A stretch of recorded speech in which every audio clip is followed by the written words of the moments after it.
if I could take all the YouTube stuff away and go to Paris, if I was given that option, I wouldn't take it, right? Isn't that mad? If you give me the option, YouTube's gone and we'll give you Paris. But all those people that maybe you helped impact, all those people that you might change their life in a certain way, or the Olympics. I take the Olympics every... I'm joking. I take YouTube every time. Like, sport is just a thing. If you have a cake that is life, it should be 10% of your cake. You have friends and you have family and you have fun, and you have happiness and you have life purpose and you have all these other things, right?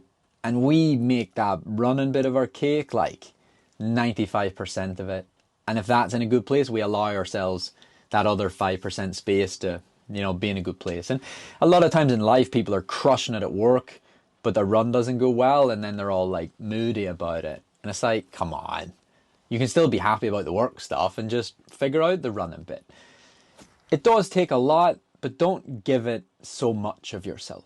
Don't give it like all of yourself. Focus, work hard, this is the work, but don't give it everything, Leave space for, you're allowed to be happy, life's allowed to be in a good place. Often when running's not in the most terrific place in the world, and that's fine. Just work on it, right? And so I would still do the last 10 months, 12 months, 16 months, exactly how I did it. Just another Sunday! When I look back at the training, and this is the easiest thing in the world in hindsight to look back, and it, it seems so obvious in hindsight. But at the time, you're just doing all you can based on your knowledge at that moment in time to, pull the best out of yourself and achieve the dream goal or the big result that you wanted to.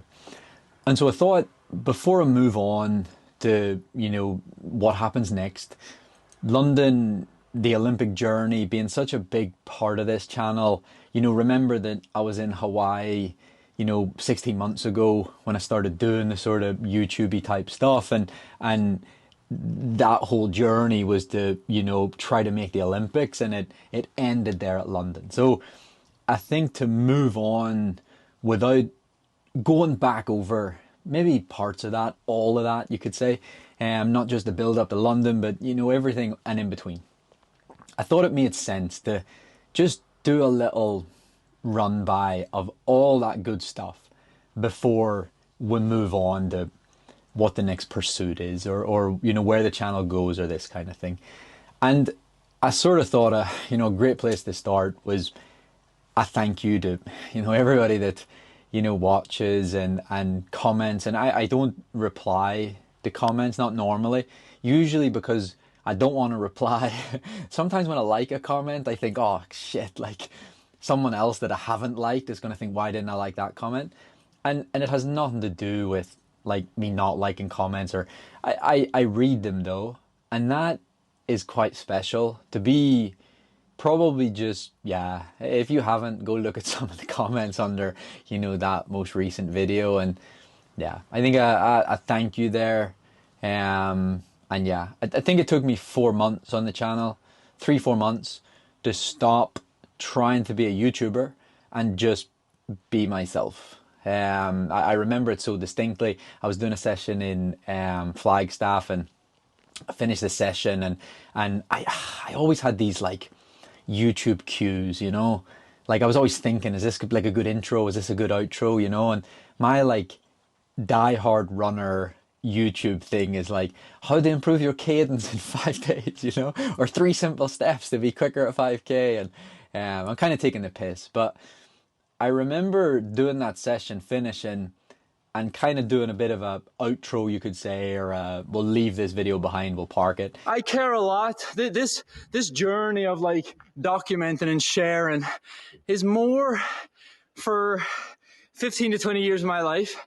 I beat the absolute out of myself internally, telling myself I'm not good enough, telling myself I'm all these things. And I know how tough running can be. I know how tough life can be. And so I wanted to share tips and advice to help you understand running a bit more, so that you don't beat yourself up as much, hopefully so that you get a little bit better at running. But to be honest, I don't really care if you get better at running or not. It'd be fun. It's nice to run faster times. I've ran 2:09, but it doesn't mean anything. I'd rather be a good human. I'd rather be happy. That was the first moment that you've met me.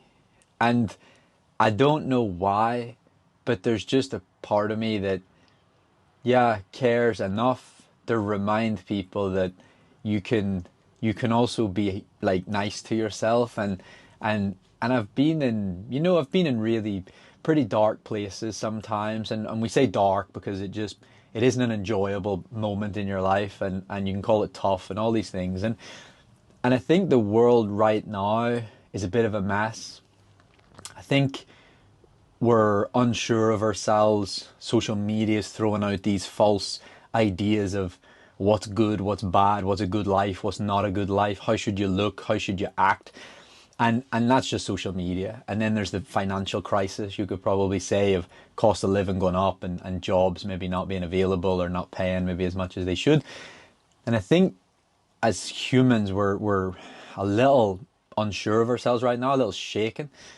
And I think it's important that I want to be known or remembered for just, I don't know, but when a psychiatrist asks me, at the end of a race, if it doesn't go the way you wanted it to, who would you want to be there?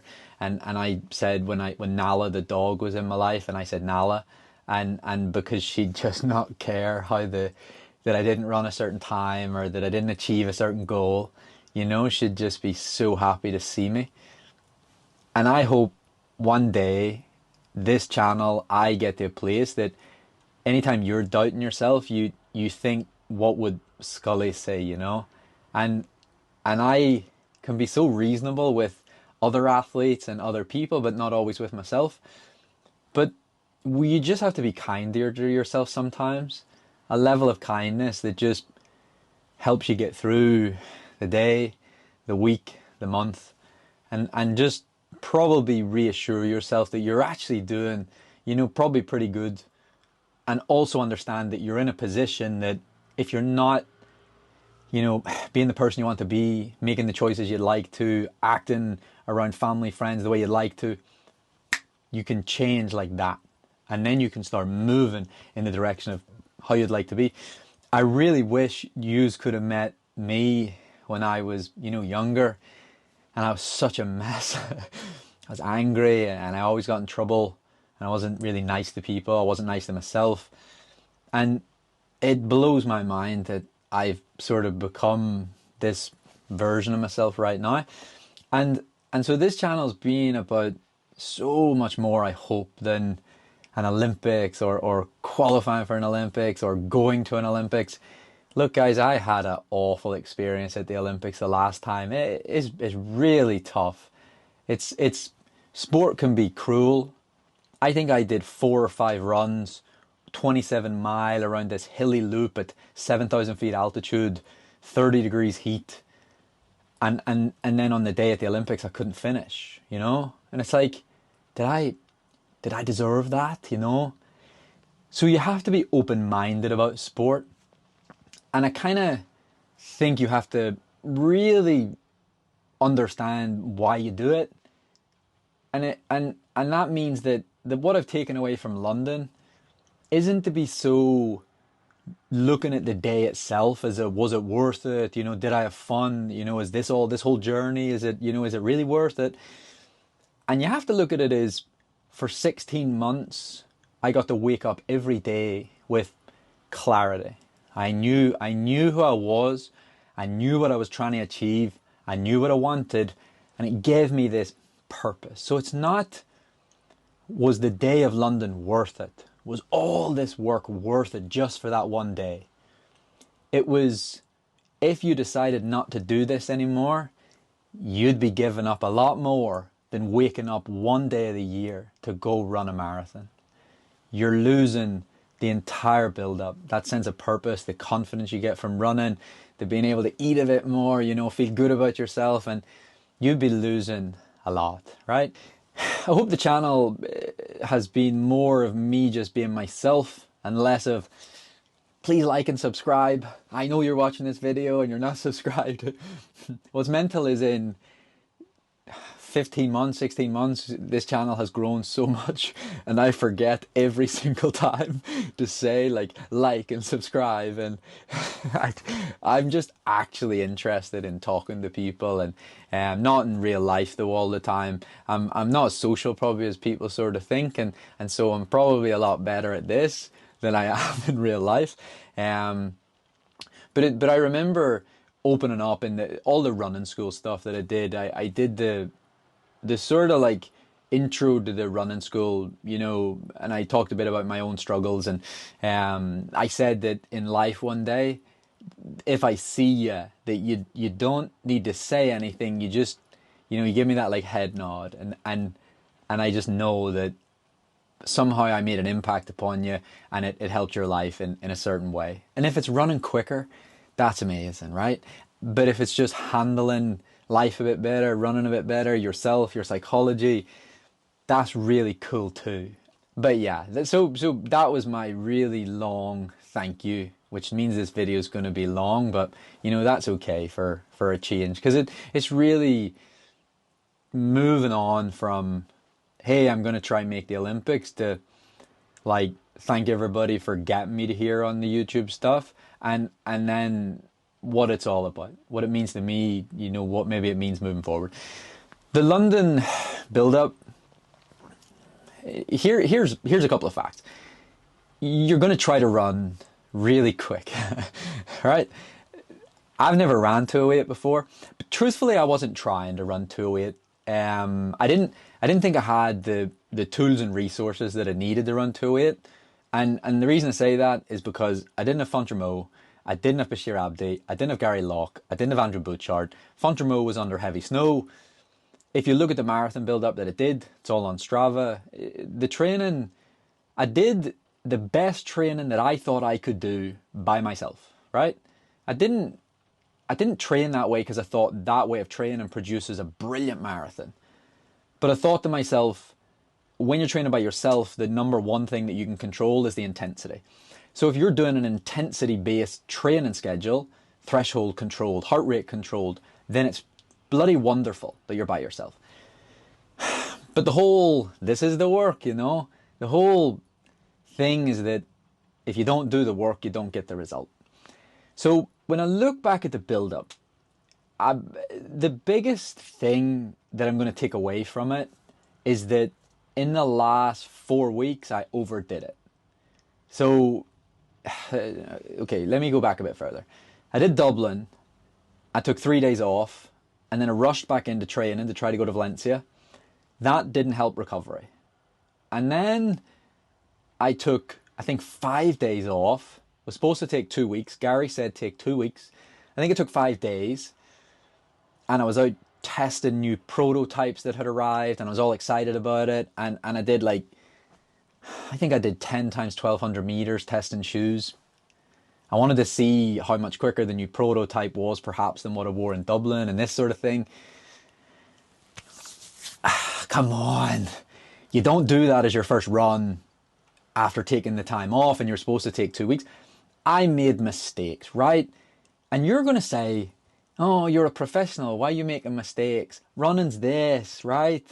Running's, I'm a professional, but a professional, I don't know, Wally.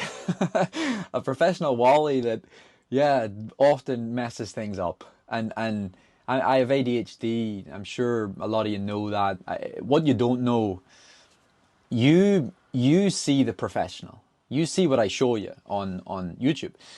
You don't see me waking up every morning. This week alone, I had a flight booked to Fontremo in France, a flight booked to America, a flight booked to Belfast. I've just applied for a visa in Bali. Wow. Okay.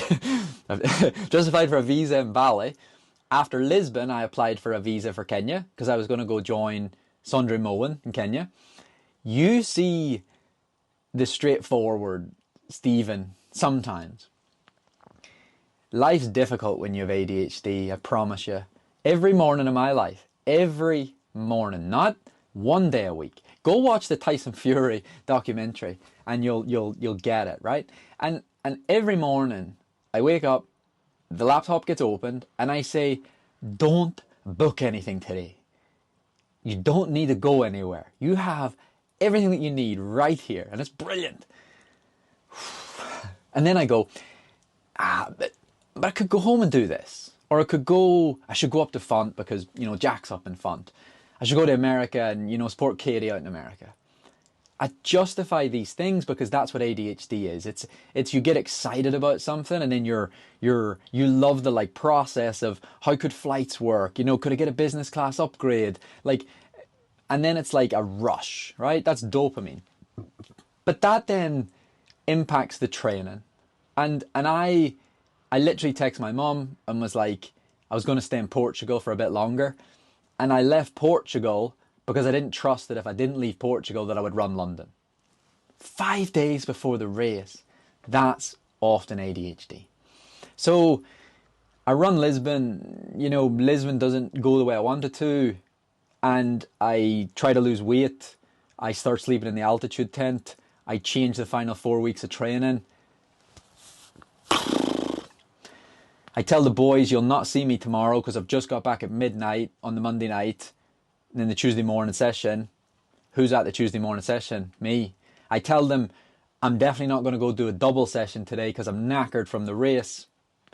Who's out there that night doing a double session? I almost think they'd think I was lying. Why is he lying? I'm not lying.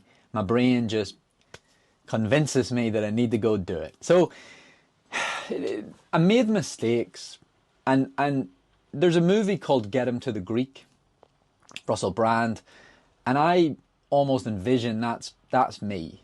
If you can get me on a training camp in good company with a coach that I'll listen to and I respect, and I'm almost like shit, I really need to make the most of this situation. You get me into one place for 6-7 weeks and I just stick to the task, you get a brilliant result because things are just kept simple. Not being booked here, not being dragged here. My brain's pulling me in 50 different directions. And I'm constantly trying to reel it back in to just keep moving in a straight line. And so running's brilliant for me because it gives me that purpose and it gives me that direction. But I get distracted and yeah, it's not, so it's mistakes, but this is what we're trying to keep in a good place so that the running can take care of itself. And it's that simple. So moving forward, so the mistakes in the final couple of weeks was just overtraining. I overpushed in those long runs, bit off a bit more than I can chew. I was going to go to Prague half marathon. I was going to go to Berlin half marathon. ADHD, just want to do everything.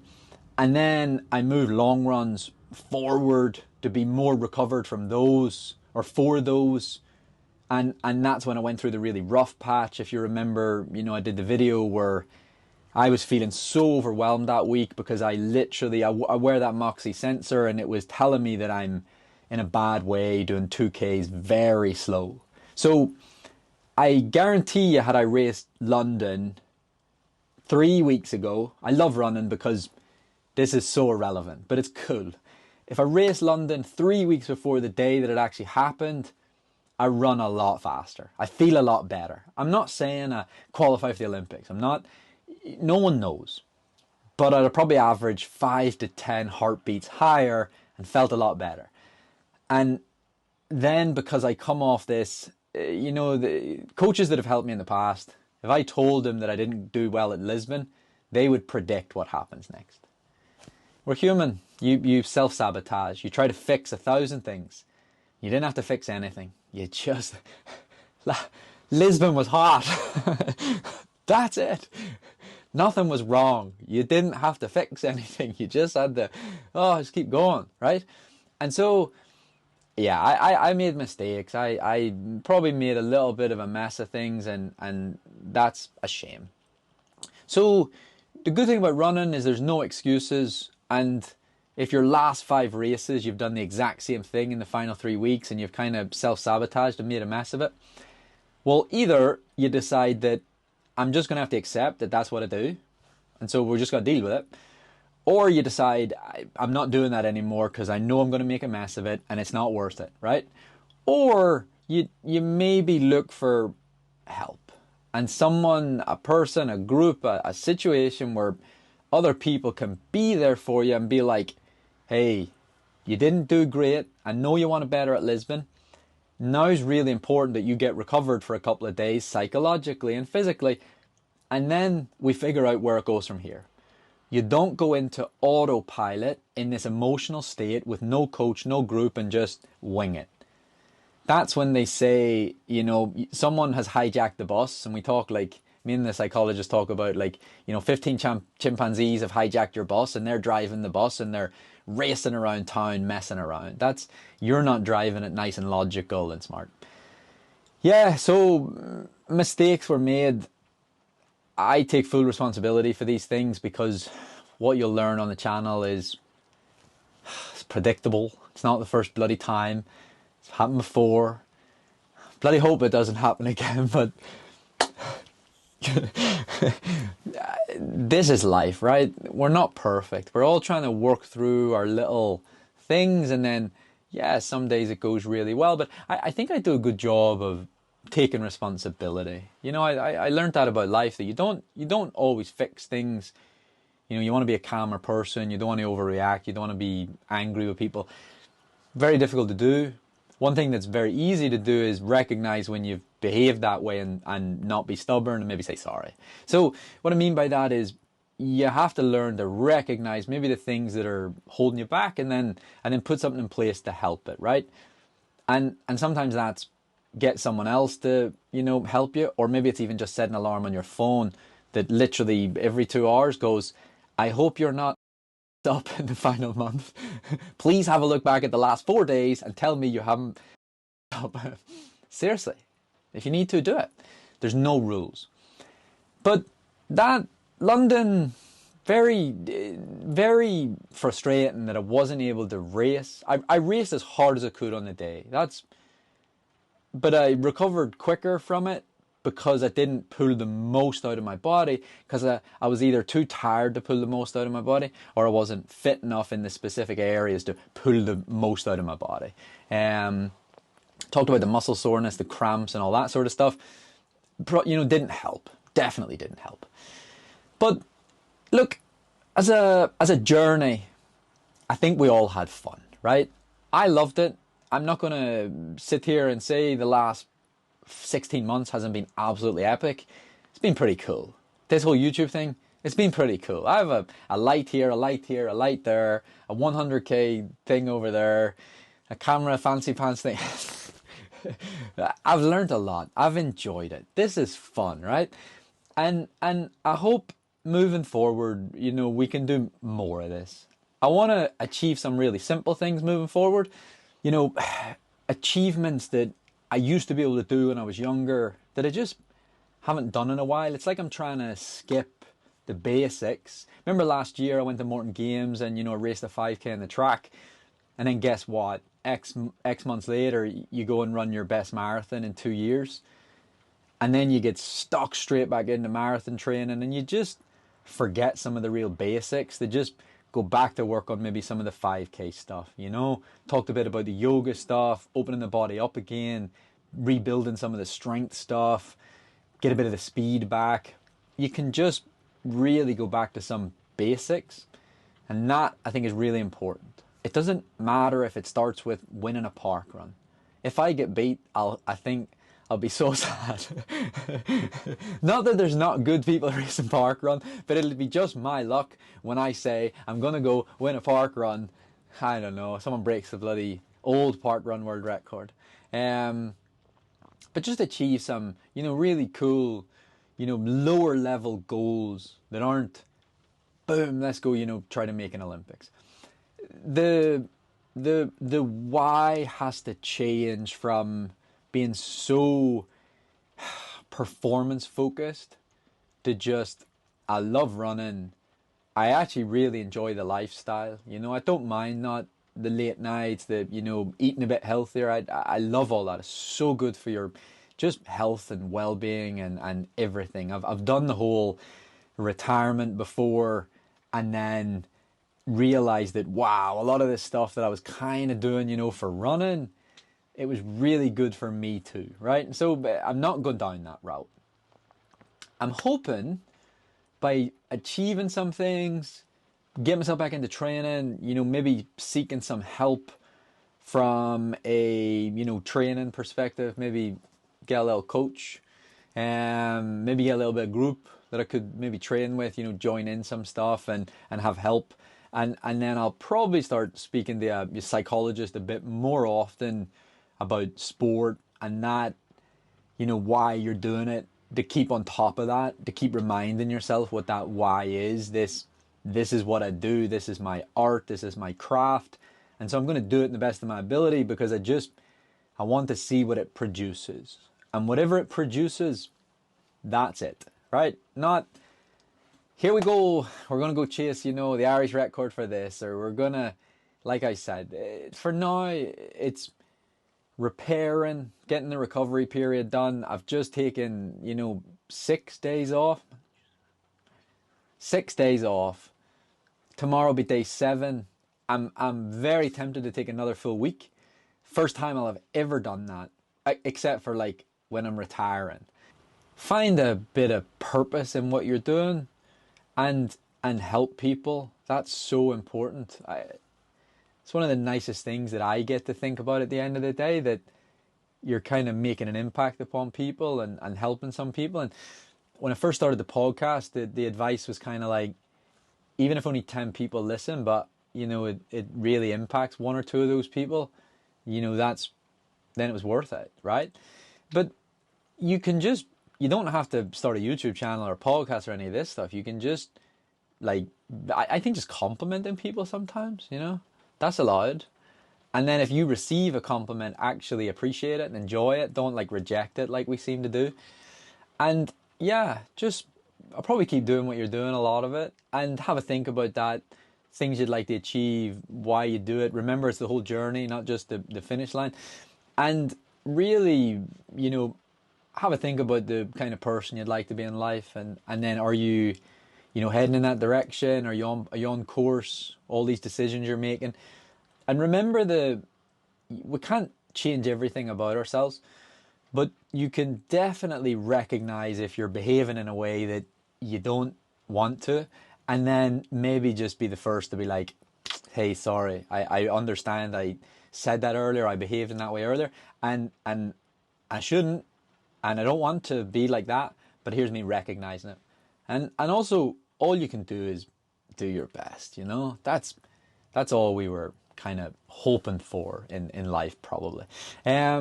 So I think that does it. That's probably longest episode. I'm just going to keep it exactly as it is. And that, to me, puts my, call it, first chapter on YouTube. Olympics! Oh, sad. That puts that to sleep. But this is now available on the website. But you can check out Jogging Room. I say it all the time, but that is a massive contributor to, long story short, I only started YouTube because of the running school, and I had actually asked people that were YouTubers to help promote it and sort of thing, and then they didn't. And I had offered maybe 40% of whatever someone had bought and stuff like this. And then I thought, oh, I'm just going to do this myself. And then I started, and then it just became way bigger than, literally so many episodes go by where I totally forget that, oh yeah, I should say something about the school there. So Jogging Room sits, the merchandise stuff sits, it's pretty cool. I wouldn't sell or send someone something that, when someone orders something, if you order this right now, this is the work, good coffee, good time, good run, good times. Yeah, coffee, yeah. I'll be so excited when you get to put this on because of how comfortable it is. I want the design that I do myself. I want that to be the worst part of this. I want the feel and how comfortable it is, and I want that to be the best part, so that you're like, that's sick. It's just a shame the design's shit. I'm joking. But that's all for today. Take care. As ever, be nice to yourself, kind to yourself. World's pretty brutal. Be kind to others And yeah, have a lovely day. And we put that first chapter behind.